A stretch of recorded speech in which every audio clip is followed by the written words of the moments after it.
Causes of deafness. What is deafness?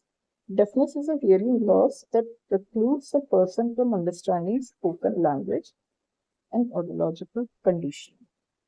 So deafness का एक hearing loss है जो कि person को रोकता है किसी की भाषा समझने के लिए या लैंग्वेज समझने के लिए क्योंकि उनको सुनाई नहीं दे पाए.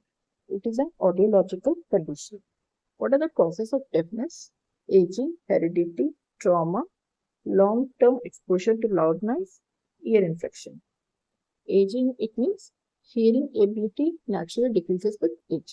एज के साथ जो hearing capacity होती है, ability वो कम हो जाती है. Heredity, it can be inherited from parents. Parents के द्वारा inherit हो सकता है deafness. Trauma to ear, ear को injury हुआ है, head का हुआ है, इसके कारण hearing जो होता है वो damage हो जाता है. Long term exposure to loud noise, अगर बहुत ही लंबे समय तक लाउड नॉइसेस के आसपास हम एक्सपोज हो रहे हैं तो उसकी वजह से भी हियरिंग डैमेज हो सकता है. ईयर इन्फेक्शन के कारण भी हियरिंग अफेक्ट हो सकता है. So these are the common causes of deafness. Early detection and proper treatment can help prevent the hearing loss. So this is about the deafness and causes of deafness.